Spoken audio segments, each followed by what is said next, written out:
Hello guys! Ang ating topic ngayon ay tungkol pa rin sa income taxes. Bakit mas maganda na piliin natin ang 8% income tax rate kapag tayo ay self-employed individual who are engaged in business or practice of profession? Kung ang iyon namang business ay services, wala kang mga cost of goods sold, cost of sales, ganon, at hindi mo ma-identify ang iyong mga expenses, walang mga resibo. So, mas maganda na gamitin ang 8% income tax rate. Ano pa ang iba pang advantages ng paggamit ng 8% tax rate? Pag ikaw ay nagbabayad na ng 8% income tax rate, wala ka nang babayarang percentage tax.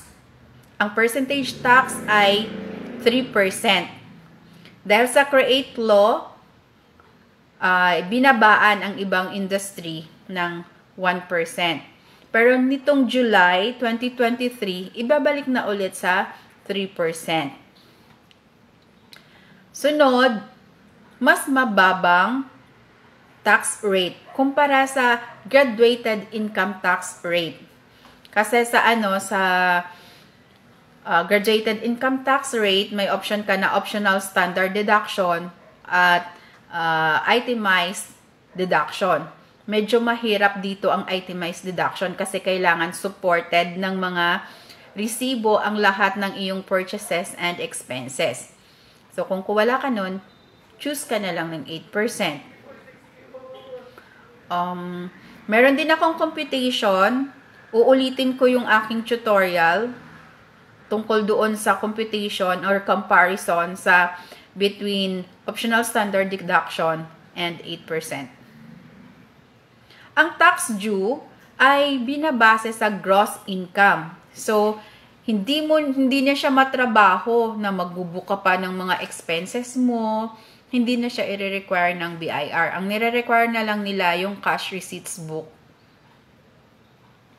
Ang allowable deduction natin sa 8% ay katulad din sa sa graduated at saka sa OSD. Ang maximum allowable deduction is 250,000.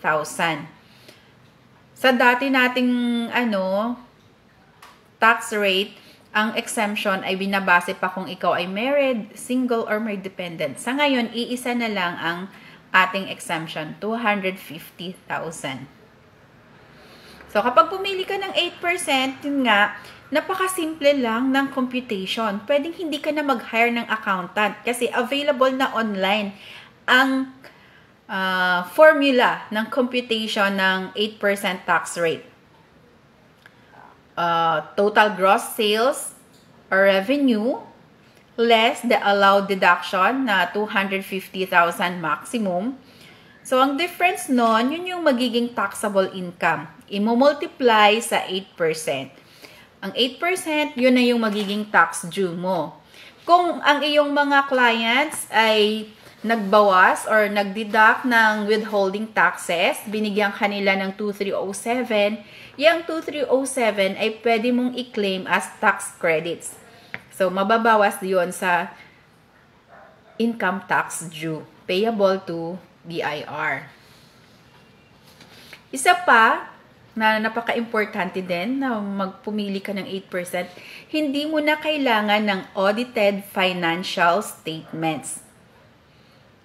Na kailangan, itong audited financial statements kasi kailangan permahan ng CPA. So, magbabayad ka pa ng professional fee kapag magpapa-audit ka ng financial statements. So, kung 8% ang pipiliin mo, hindi mo na kailangan ng audited financial statements.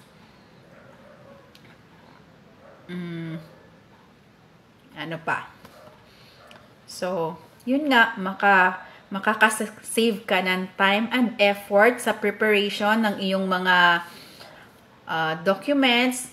Hindi ka na mag-iipon ng mga resibo. Yun lang. Kung ang iipunin mo na lang ay ang iyong mga official receipts at saka yung mga 2307 na ibinigay sa iyo ng iyong mga client. So, yun na nga. At take note kung sino lang po ang pwedeng mag-avail ng 8%, ay para lamang ito sa mga self-employed individuals na ang kanilang gross receipts ay hindi lalagpas sa 3 million pesos. Pag lumagpas na sa 3 million pesos, dapat po VAT registered person na tayo or VAT registered entity or taxpayer na tayo. Pag ganyan, kailangan mo na ng CPA kasi kailangan ng audited financial statements kapag VAT registered taxpayer. So guys, sana may natutunan kayo sa aking video ngayon. Kung meron pa po kayong question at kung gusto nyo pong magpa-assist, pwede po kayong mag-comment or mag-PM directly sa akin.